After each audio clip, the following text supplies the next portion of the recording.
உங்கள் குடும்பம் உங்களை எல்லாம் பார்க்கிறது எனக்கு ரொம்ப சந்தோஷம். உங்களோடு சேர்ந்து ஜெபிப்பது ஒரு பெரிய மகிழ்ச்சி. உங்கள் கூட சேர்ந்து நாங்கள் ஜெபிக்கிறோம், எங்கள் குடும்பத்துக்கு ரொம்ப ஆசீர்வாதமாக இருக்கிறது என்று. ஒவ்வொரு குடும்பத்தையும் ஆண்டவர் ரொம்ப நேசிக்கிறார். உங்கள் ஜெபத்தை அவர் எதிர்பார்த்து நிற்கிறார். நீங்கள் அதை மறந்துடாரு. உங்களை ஆசீர்வதிப்பது மாத்திரம் இல்லை, உங்கள் ஜெபம் இந்த தேசத்திற்கு தேவை. நீங்கள் ஒவ்வொருவரும் நீங்கள் கருத்தாக நம்முடைய தேசத்துக்காக எல்லாரும் ரட்சிக்கப்பட, தேசத்துக்குள்ளே சமாதான நன்மை எழுப்புதல் உண்டாக ஜெபித்தீங்கன்னா அது ஆண்டவருக்கு பெரிய சந்தோஷம். அப்போ ஆண்டவர் நம்மை ஆசீர்வதித்து சந்தோஷப்படுத்துகிறார்ல, அவரை நம்ம சந்தோஷப்படுத்தணும்ல, அதான் நம்முடைய ஜெபம். அதனால தான் எல்லாரும் நம்ம இணைந்து ஜெபிக்கணும். சரியா? இதெல்லாம் நீங்கள் மனதில் கொள்ள வேண்டும். நாம் ஆசீர்வதிக்கப்பட்டு சந்தோஷமாக இருப்பது மாத்திரம் இல்லை, நம்மை ஆசீர்வதிக்கிற தேவனை நாம் சந்தோஷப்படுத்த வேண்டும். எல்லா மக்களுக்காக ஜெபிப்பது அவருக்கு ஒரு பெரிய சந்தோஷம். நீங்கள் குடும்பமாக அவரை சந்தோஷப்படுத்தினா அவர் உங்களுடைய குடும்பத்தை ஆசீர்வதித்து சந்தோஷப்படுத்துவார். இதான் ரகசியம். நம்முடைய இரட்சகர் வர காத்திருக்கிறோம். அவர் வரப்போகிறார். திரும்பி நியாயாதிபதியாய் அவரை சந்திக்க தான் நம்ம இத்தனை பாடுபட்டு கொண்டிருக்கிறோம். அதை தான் மனதில் வைத்து நம்ம வாழணும். எப்பவுமே இயேசு திரும்ப வரப்போகிறார். அவரை சந்திக்க ஆயத்தமாக இருக்கணும். இந்த சிந்தை எப்போதும் தேவ பிள்ளைகளுக்குள்ள இருக்கணும். உங்கள் குழந்தைகளுக்குள்ளும் அதை நீங்கள் சொல்லி கொடுக்கணும். இயேசு திரும்ப வரப்போகிறார், அதுக்கு ஆயத்தமாக இருக்கணும். நீ சரியா? சரி, இப்போ ஆபிரகாமை குறித்து நாம் தொடர்ந்து தியானித்து வருகிறோம் இல்லை? ஆபிரகாம், ஈசாக்கு, யாக்கோபின் தேவனாகிய கர்த்தர் ஆண்டவரே தன்னை அறிமுகப்படுத்தும் போது இந்த 3 பரிசுத்தவான்களை குறித்து சொல்லுகிறார். அதனால தான் அவங்களுக்கு ஒரு ஆண்டவரே பெருமையாக சொல்கிறார், நான் ஆபிரகாமின் தேவன், ஈசாக்கின் தேவன், யாக்கோபின் தேவன் என்று. அதே ஆண்டவர் உங்களை பார்த்து சொல்லணும். உங்களை பார்த்து நான் டேவிட்டின் தேவன், நான் இந்த ஜேம்ஸின் தேவன், நான் உன்னுடைய தேவன் அப்படி சொல்லணும் இல்லை? அப்படிப்பட்ட ஒரு வாழ்க்கைக்கு நம்ம ஒப்பு கொடுக்கணும். நம்முடைய குடும்பத்தை பற்றி ஆண்டவர் சாட்சி கொடுக்கணும். சரியா? ஆபிரகாமை தேவன் எல்லா விதத்திலும் ஆசீர்வதித்தார்ல, அதே மாதிரி தான் அவங்களையும் ஆசீர்வதிக்க விரும்புகிறார். ஆவிக்குரிய வாழ்க்கையில், சரீரத்தில், உலக வாழ்க்கையில் குறைவில்லாமல் ஒரு பூரண ஆசீர்வாதத்தை கொடுக்க விரும்புகிறார். அதற்கு ஆபிரகாம் எப்படி வாழ்ந்தார் என்று சொல்லி தியானித்து கொண்டு வருகிறோம். அவருடைய விசுவாசம் அது மாத்திரமல்ல, மற்றவர்கள் மீது அவருக்கு இருந்த அக்கறை, அதை குறித்து தியானித்தோம். இன்னைக்கு இன்னொரு காரியத்தை குறித்த ஒரு காரியத்தை நம்ம பார்க்க போகிறோம். ஆதியாகமம் 13ஆம் அதிகாரம் 5-11 வசனம் வாசித்து பார்த்தீங்கன்னா அங்கே ஒரு சம்பவத்தை நீங்கள் வாசிக்க முடியும். அதில் நீங்கள் கவனமாய் தியானிக்கும் போது ஆபிரகாமுக்கு விட்டு கொடுக்கிற ஒரு இருதயம் இருந்தது. விட்டு கொடுக்கிற ஒரு இருதயம், இது நமக்கு ரொம்ப அவசியம். விட்டு கொடுக்கிற ஒரு இருதயம். சிலர் பிடிச்ச பிடியில் அப்படியே இருப்பாங்க, நான் விட மாட்டேன், இது எனக்குரியது அப்படின்னு சொல்லி. அப்படி இல்லை, கொஞ்சம் விட்டு கொடுக்கிற இருதயம் நமக்கு இருக்கணும் என்பதை ஆபிரகாமுடைய வாழ்க்கை, ஈசாக்கு லைஃப்பில் கூட அதை பார்க்க முடியும். நீங்கள் தொடர்ந்து வாசித்தீர்கள் என்று சொன்னார். பாருங்கள், இதில் ஆதியாகமம் 13ஆம் அதிகாரம் 5-11 வசனத்தில் என்ன சொல்லி இருக்குன்னா, லோத்துவும் ஆபிரகாமும் ஒன்றா இருக்கிறாங்க.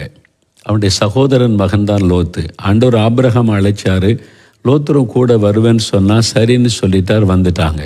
இப்போ 2 பேரும் ஆசீர்வதிக்கப்பட்டு மந்தைகள் பெருகுகிறது. ஆடுகள், மாடுகள், ஒட்டகங்கள், வேலைக்காரர்கள் பெருகுகிறாரு.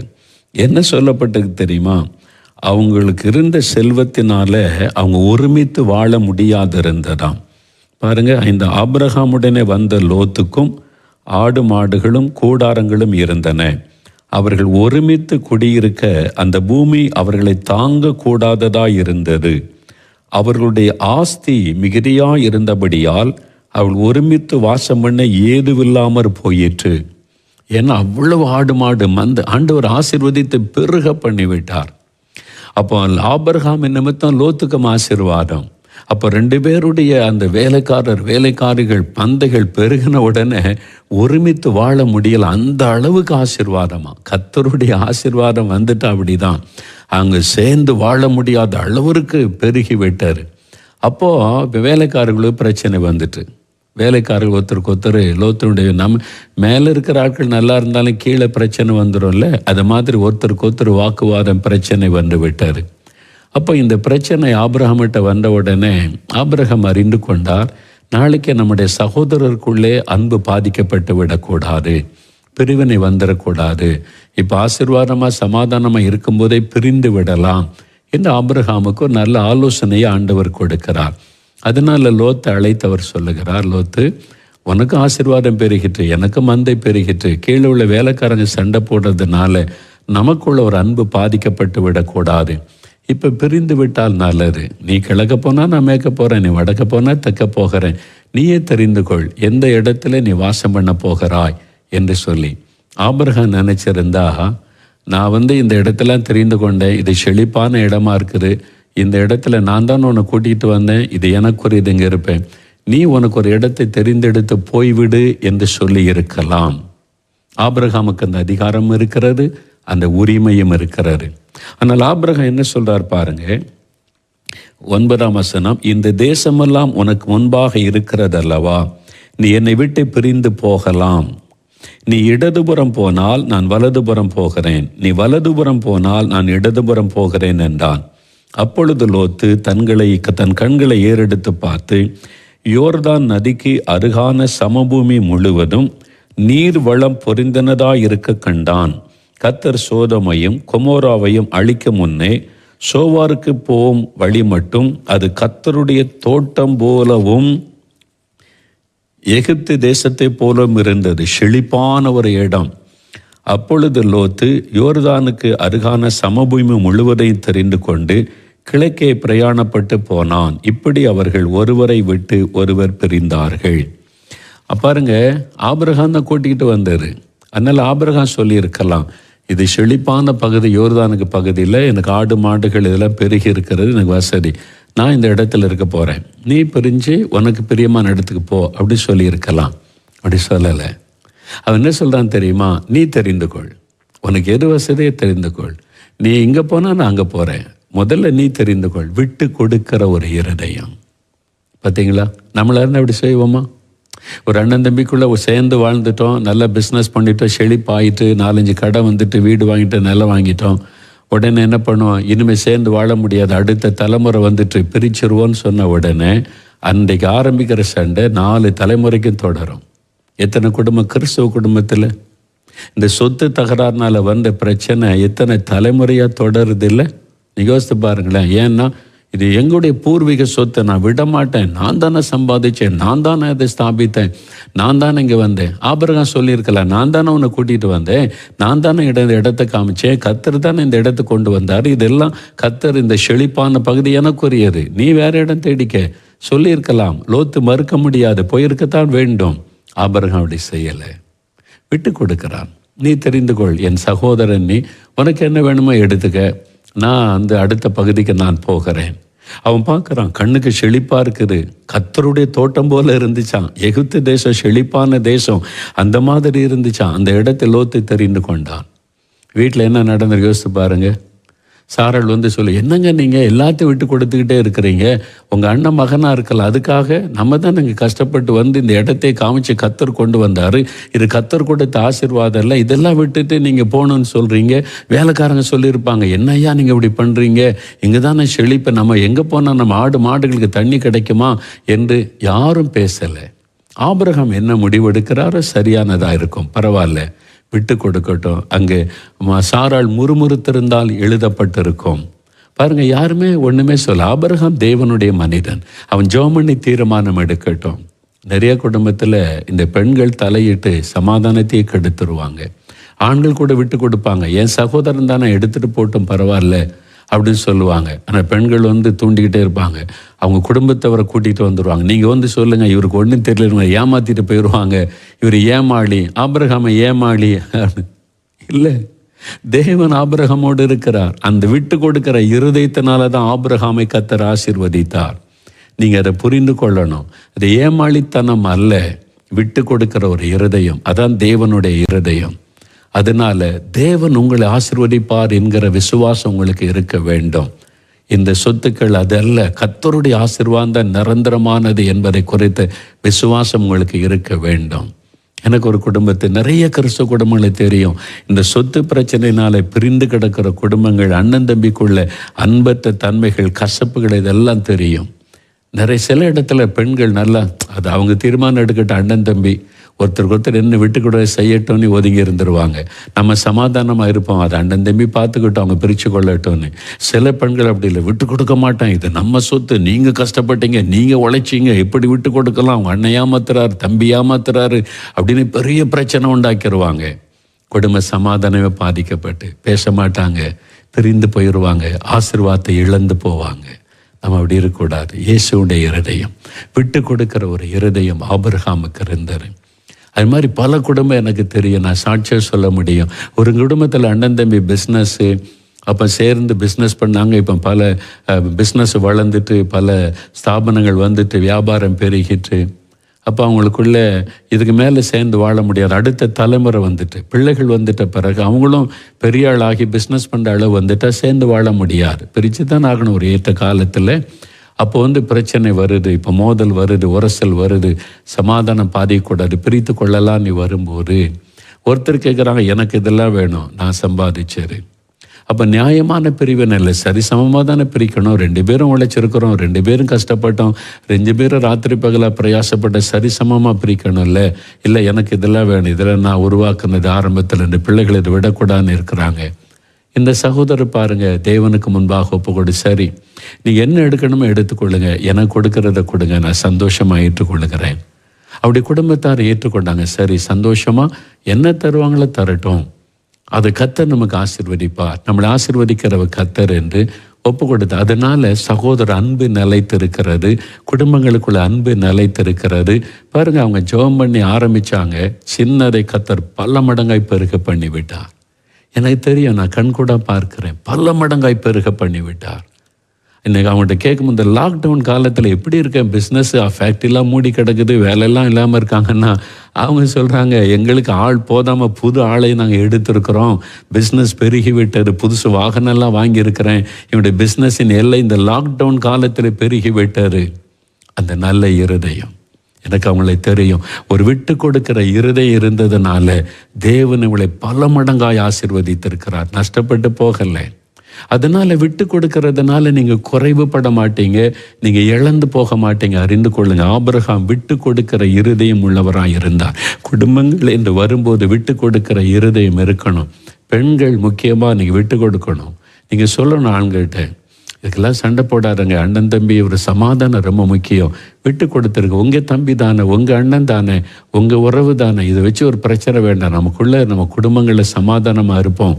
நல்ல இருதயத்தோடு சொல்லி பாருங்க, கர்த்தர் உங்களை ஆசீர்வதிப்பார்.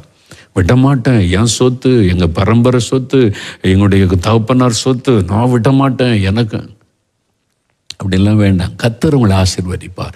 ஆபிரகாம் விட்டு கொடுக்க காரணம் என்ன தெரியுமா? ஆபிரகாம் கர்த்தரை சார்ந்து கொண்டார். அதாவது கர்த்தர் தான் என்னை ஆசீர்வதிக்கிறவர் என்ற விசுவாசம் ஆபிரகாமுக்கு இருந்தது. இடத்தை வைத்தல்ல, சொத்தை வைத்தல்ல, என்னை ஆசீர்வதிக்கிற பரலோகத்தில் இருக்கிறார், என்னை ஆசீர்வதிப்பார். அவரால் இதை மாதிரி 10 மடங்கு எனக்கு தர முடியும், இந்த ஃபேக்ட்ரி மாதிரி 10 ஃபேக்ட்ரி எனக்கு தர முடியும், இந்த நிலத்தை மாதிரி 10 மடங்கு பெரிய நிலத்தை அவரால் எனக்கு தர முடியும். அந்த விசுவாசம், கர்த்தர் மேலே வைத்த அந்த விசுவாசம் தான் விட்டு கொடுக்க தூண்டினார். நீங்கள் ஆண்டவர் மேலே விசுவாசம் வச்சா ஈஸியாக விட்டு கொடுப்பீங்க. உங்கள் விசுவாசம் ஆண்டவர் மேலே இல்லை, நிலத்து மேலே, பொருள் மேலே இருக்கிறதுனால தான் உங்களுடைய இருதயம் கடினப்படுகிறது. கர்த்தர் மேலே விசுவாசம் வைக்க பழகுங்க. இதைத்தான் நீங்கள் பார்த்தீங்கன்னா ஆதியாகமம் 14ஆம் அதிகாரம் 21, 22 வசனத்தில் நீங்கள் பாருங்கள், ஆபிரகாமுடைய அடுத்த காரியத்தை நீங்கள் பார்க்கலாம். 14, 21, 22 நீங்கள் வாசித்து பார்க்கும்போது, அவன் சோதோம் கொமோரா ராஜாக்களை எல்லாம் அவங்க கொண்டு போன போது 4 ராஜாக்கள் அவங்க அடிமையாக கொண்டு போகப்பட்ட போது யுத்தம் பண்ணி எல்லாத்தையும் மீட்டு கொண்டு வருகிறான். சோதோம் கொமோரா ராஜா என்ன சொல்கிறான் தெரியுமா? நீங்கள் என்னை காப்பாற்றிட்டீங்க, உயிரையே காப்பாற்றிட்டீங்க, மக்களை மட்டும் என்கிட்ட கொடுங்க, பொருளெல்லாம் நீங்கள் எடுத்துக்கொள்ளுங்கன்னு சொல்கிறான். பெரிய செல்வம், தேசத்தின் செல்வம், ஒரு பெரிய பட்டணத்தின் செல்வம். அந்த ராஜா சொல்கிறான், நீ எடுத்துக்க, நீ ஆபிரகாம் சொன்னான், வேண்டாம், அதை நான் எடுக்க மாட்டேன். ரொம்ப அழகாய் சொல்லுகிறார். நீங்கள் பாருங்கள், அந்த 21, சோதோமின் ராஜா ஆபிராமை நோக்கி, ஜனங்களை எனக்கு தாரும், பொருட்களை நீர் எடுத்துக்கொள்ளும் என்றான். எல்லா செல்வத்தையும் எடுத்துக்கொள்ளுங்க, வெள்ளி பொன்னு மிருகங்கள் எல்லாம் ஒன்று எடுத்துக்கொள்ளுங்கன்னு சொல்லி. அதற்கு ஆபிராம் சோதோமின் ராஜாவை பார்த்து, ஆபிராமை ஐஸ்வர்யவானன் என்று ஐஸ்வர்யவான் ஆக்கினேன் என்று நீ சொல்லாதபடிக்கு நான் ஒரு சரட்டை ஆகிலும் பாதரட்சியின் வாரையாகிலும் உமக்கு உண்டானவைகளில் யாதொன்றையாகிலும் எடுத்துக்கொள்ளேன் என்று வானத்தையும் பூமியையும் உண்டாக்கின உன்னதமான தேவனாகிய கர்த்தருக்கு நேராக என் கைகளை உயர்த்துகிறேன் என்றான். எவ்வளோ அருமையான ஒரு சாட்சி பார்த்தீங்களா? பிறருடைய பொருள் எனக்கு வேண்டாம். அவன் சொல்கிறான், நீ எடுத்துக்க எல்லா பொருளையும், நீ தான் என்னை காப்பாத்தின. இல்லை, அது ஒன்றே இருக்கட்டும், என்னை கர்த்தர் ஆசீர்வதிப்பார். நீ என்னை ஐஸ்வர்யவானாய் மாற்றிட்டு என்ற செய்தி எனக்கு வேண்டாம், கர்த்தர் தான் என்னை ஆசீர்வதித்தார்னு சொல்லணும். அந்த மாதிரி ஒரு இருதயம். பிரியமானவர்களே, நிறைய பேர் நம்ம கர்த்தர் மேலே விசுவாசம் வைத்து அவரை சார்ந்திருக்க பழக வேணும். நாங்கள் திருமணமாகி கூட்டு குடும்பத்தில் 5 வருஷம் இருந்தோம். என் மனைவி என் பெற்றோரோட 5 வருஷம். அவங்கெல்லாம் இந்துக்கள். அந்த நாட்களில் இந்து காரியங்கள் தான் செய்து கொண்டிருந்தாங்க. நான் என் மனைவி மட்டும்தான் கிறிஸ்தவர்கள். அதே வீட்டுக்குள்ளே 5 வருஷம் என் மனைவி கூட்டு குடும்பத்தோடு சந்தோஷமாக சமாதானமாக இருந்து 5 வருஷத்துக்கு அப்புறம் தான் நாங்கள் தேவனுடைய வீட்டில் ஒரு சின்ன வீடு கட்டி தனி கொடுத்தனமாக இங்கே அந்த ஊழியத்தின் நிமித்தம் நாங்கள் வந்தோம். என் பெற்றோர் என் சகோதரனுடைய குடும்பத்தோடு இருந்தாங்க, பாதுகாப்பாக ஆசீர்வாதமாக இருந்தாங்க. அவனுடைய சம்மதத்தோடு தான் நாங்கள் வந்தோம். நான் வரும்போது என் மனைவிகிட்ட சொன்னேன், நம்ம ஒரு புது வீட்டுக்கு கொடுத்தன வருகிறோம். உங்கள் வீட்டில் இருந்தோ எங்கள் வீட்டில் இருந்தோ எந்த பொருளும் நமக்கு வேண்டாம். இந்த வீட்டில் நமக்கு எந்த பொருள், ஒரு சேரானா கூட அது கர்த்தர் கொடுத்ததாக இருக்கணும். அதனால் உங்கள் வீட்டிலேருந்து எனக்கு வேண்டாம், நம்ம வீட்டில் எங்கள் வீட்டிலேருந்து வேண்டாம், அவங்க கொடுத்தா கூட வேண்டான்னு சொல்லிடுவோம். நமக்கு இந்த வீட்டுக்குள்ளே உள்ள எல்லாமே கர்த்தர் கொடுத்ததாக இருக்கணும். சின்ன சின்ன காரியமாக கர்த்தரிடத்தில் கேட்டு பெற்றுக்கொள்வோம் என்று சொல்லி என் மனைவியின் தீர்மானம் பண்ண சொல்லிவிட்டால் அப்படியே நம்ம செய்யலான்னு 2 பேரும் ஜெபம் பண்ணி கர்த்தர் கொடுத்த சின்ன சின்ன பொருட்களோடு அந்த வீட்டுக்கு நாங்கள் வந்தோம். நாங்கள் சொல்லிவிட்டு எங்களுக்கு யாரும் ஒன்றும் தர வேண்டாம், கர்த்தர் எங்களை ஆசீர்வதிக்கிறவர். எங்கள் வீட்டில் எந்த பொருள் இருந்தாலும் இது கர்த்தர் கொடுத்ததுன்னு சொல்லணும். இது மாமியார் வீட்டிலேருந்து வந்துச்சு, எங்கள் அப்பா அம்மா கொடுத்தாங்க அப்படி சொல்கிறத நான் விரும்பவில்லை. இது கர்த்தர் கொடுத்தது, கர்த்தர் தந்தார். ஒரு சின்ன சேராக இருந்தால் கூட கர்த்தர் தந்தார். இந்த கட்டில் கர்த்தர் எங்களுக்கு கொடுத்தார், இந்த பீரோ கர்த்தர் கொடுத்தான்னு சொல்லணும். அந்த தீர்மானத்தோடு ஜெபித்தோம். கர்த்தர் இன்றைக்கு எங்களை ஒரு குறைவில்லாமல் வைத்திருக்கிறார். ஒருவரும் எங்களுக்கு நான் கொடுத்த மோகன்லாஸ் இப்படி ஆனார்னு சொல்ல முடியாது. கர்த்தர் கொடுத்த ஆசீர்வாதம். உங்கள் மாமனார் வீட்டிலேருந்து எதிர்பார்க்காதங்க, பெற்றோட்டத்திலேருந்து எதிர்பார்க்காதங்க. அவங்க ஏன் தரல, அவங்க ஏன் கொடுக்கலை, அங்கேருந்து என்ன வாங்கலாம், வேண்டாம். கர்த்தரை நோக்கி பாருங்க, அவர் தருவார். உங்களுக்கு தர மாட்டாரா? உங்களை குறை வச்சிருவாரா? உங்களை ஆசீர்வதிக்க மாட்டாரா? அவர் மேலே விசுவாசம் வைங்க. சின்னதாக இருந்தாலும் பெருசானாலும் கர்த்தர் தந்ததாக இருக்கட்டும்னு சொல்லுங்க. இந்த கார் யார் கொடுத்தாங்க? மாமனார் வீட்டிலேருந்து வந்துச்சு. மரியாதையாக இருக்காது? இது யாருங்க? கர்த்தர் கொடுத்தாருங்க எங்களுக்கு. சொல்லி பாருங்க, எவ்வளோ சந்தோஷம் அதில். இந்த பீரோ மாமனார் வீட்டிலேருந்து வந்துச்சு. நீங்கள் சொல்லும்போது உங்களுக்கு உள்ளுக்குள்ள ஒரு வருத்தம் இருக்கும், இது கர்த்தர் கொடுத்தது எங்களுக்கு, என் வீட்டில் இருக்கிற எல்லாமே கர்த்தர் கொடுத்தாரு, அவர் எங்கள் தேவன், அவர் எங்களை ஆசீர்வதித்துக்காக சொல்லி பாருங்க. அதில் எவ்வளோ ஒரு சந்தோஷம் இருக்குது தெரியுமா? தேவன் மகிழுவார். மனிதனை நம்பி வாழாதங்க. மனிதரிடத்துலேருந்து ஏதாவது கிடைக்குமான்னு சொல்லி நச்சரிக்காதங்க. அதை தாங்க இது தாங்க, உன் வீட்டிலேருந்து இது கொண்டு வா அது கொண்டு வா நீ மனைவிகிட்ட சொல்லாதங்க. அது ஒரு அவமானம். கர்த்தரிடத்தில் கேளுங்க, உங்களுக்கு தர மாட்டாரா? அந்த மாதிரி ஆபிரகாமை போல கர்த்தரை சார்ந்து விசுவாசித்து பழகணும். அப்படி வந்துட்டா சுலபமாக நீங்கள் விட்டு கொடுப்பீங்க. அந்த மாதிரி ஒரு இருதயம் நமக்கு இருக்கணும். ஆபிரகாமுக்குள்ளே அந்த விட்டு கொடுக்கிற இருதயம் இருந்ததுனால சகோதரனோட ஒரு சமாதானமாய் வாழ்ந்தார். நீங்கள் விட்டு கொடுக்காதனால 4 தலைமுறைக்கு சண்டை நடக்கிறது. உங்கள் அப்பா அம்மா உடைய முன்னோர் விட்டு கொடுக்காதனால இன்னைக்கு குடும்பங்கள் பிரிந்து கிடக்கிறாரு, தலைமுறையாய் பிரிந்து கிடக்கிறாரு. எத்தனை வருஷமாக ஒருத்தருக்கு ஒருத்தர் பேசாதபடி சொத்து தகராறு, நில தகராறு, இட தகராறு, பணத்தின் காரியமாய். வேண்டாம், விட்டு கொடுங்க. ஆபிரகாமை போல கர்த்தர் உங்கள் குடும்ப ஆசீர்வாதமாக இருக்கும். நம்ம ஜெபிக்கலாமா? முழங்கால் படியிட்டு ஆண்டவரிடத்தில் சொல்லுங்க, ஆண்டவரே விட்டு கொடுக்காம சொத்துக்காக பணத்துக்காக சண்டை போட்டு அன்பை இழந்துட்டோம், நாங்கள் ஐக்கியத்தை இழந்துட்டோம், அந்த பாவத்தை மன்னியும்னு ஆண்டவரிடத்தில் சொல்லுங்க. விட்டு கொடுக்க நான் ஆயத்தமாக இருக்கிறேன்னு சொல்லுங்க. நான் எதுவுமே அடுத்த வீட்டிலேருந்து எனக்கு கிடைக்கணும், எங்கள் அப்பா அம்மா என் மாமனார் மாமியார் அவங்க தந்தா என்ன, இந்த சிந்தையே எனக்கு இருக்கக்கூடாது, நான் வாங்கக்கூடாது, நீங்கள் தான் எனக்கு எல்லாம். அவரை சார்ந்து கொள்ளுங்க. அழகாய் நடத்துவார், குறைவில்லாமல் நடத்துவார். நாங்கள் ஒரு பொருள் கூட எங்கள் வீட்டிலேருந்து எடுக்காமல் அந்த வீட்டுக்கு குடி வந்தோம். அந்த நாளில் ஒரு பொருளும் வீட்டில் இல்லை தான். ஆனால் இன்னைக்கு வந்து பாருங்க, வைக்க இடம் கிடையாது. நாங்கள் நிறைய பேர் கொடுத்து கொண்டே இருக்கும்படி தான் கர்த்தர் நிறைவாய் ஆசீர்வதித்திருக்கிறார். அவரை சார்ந்து கொள்ளுங்க. அவர் தான் எங்களுடைய நம்பிக்கை. அவரிடத்திலிருந்து தான் எனக்கு ஆசீர்வாதம் வரணும், எனக்குள்ள எல்லாமே எனக்கு ஆண்டவர் கொடுத்ததுன்னு சொல்லணும் அப்படின்னு சொல்லி ஒரு வாழ்க்கைக்கு ஒப்பு கொடுங்க. நீங்கள் ஆசீர்வாதமாக இருப்பீங்க. ஆபிரகாமை போல நம்ம ஜெபிக்கலாமா? ஆண்டவரிடத்தில் ஜெபிக்கலாம். தகப்பனே, ஆபிரகாமுடைய வாழ்க்கைக்காக உம்மை துதிக்கிறோம். நீர் ஆசீர்வதித்த ஒரு தேவ மனிதர், விட்டு கொடுக்கிற ஒரு இருதயம் எனக்கு வேணும், எங்களுக்கு வேண்டும். இந்த பிடிவாதம் வேண்டாம். சொத்துக்காக சண்டை, பணத்துக்காக சண்டை, பொருளுக்காக சண்டை, அதனால உண்டான பிரிவினை, இந்த பாவங்களை மன்னியும். அதற்கு நான் இடம் கொடுத்த தவறை எனக்கு மன்னியும். இது எங்க சொத்து, பரம்பரை சொத்து, இது எனக்கு உரிமை இருக்குன்னு சொல்லி ஆண்டவரே நான் சண்டை போட்டு அடுத்தவங்களுடைய அந்த சொத்துக்களை, பொருட்களை இச்சித்த பாவத்தை மன்னியும். இனிமேல் ஆபிரகாமை போல உம்மை மாத்திரமே சார்ந்து வாழ ஒப்பு கொடுக்கிறோம். நீங்க கொடுத்த ஆசீர்வாதம் தான் எங்க வீட்டில் இருக்கணும். நீங்க கொடுத்த பொருட்கள் தான் எங்க வீட்டில் இருக்கணும். என் வாழ்க்கையில எல்லாமே என் ஆண்டவர் கொடுத்தார்னு நாங்க சொல்லணும். அப்படிப்பட்ட ஒரு வாழ்க்கை வாழ எனக்கு கிருபை தாரும், எங்களுக்கு கிருபை தாரும். இது ஒப்பு கொடுக்கிற இந்த பிள்ளைகளை ஆசீர்வதியும். மன்னிக்கிற, விட்டு கொடுக்கிற இருதயத்தை உம்முடைய பிள்ளைகளுக்கு இன்றைக்கு தாரும் அப்பா. இப்பொழுதும் தகப்பனை, இந்த குடும்பத்தின் தேவைகளை சந்தியும், குறைவுகளை நிறைவாக்கும், கடன் பிரச்சனைகளை மாற்றும், பண தேவைகளை சந்தியும். அவங்க என்னென்ன குறிப்புகளை எழுதி வைத்து ஜெபிக்கிறார்களோ அதில் எல்லாம் அற்புதங்களை செய்து மகிழ பண்ணும். இந்த வாரத்தில் ஒரு அற்புதம் நடக்கட்டும். இந்த வாரத்தில் என்னென்ன காரியம் நடக்கணும்னு ஜெபிக்கிறாங்களோ அந்த காரியத்தை வாய்க்க பண்ணும். தடைகளை மாற்றும், வழிகளை திறந்து கொடும்.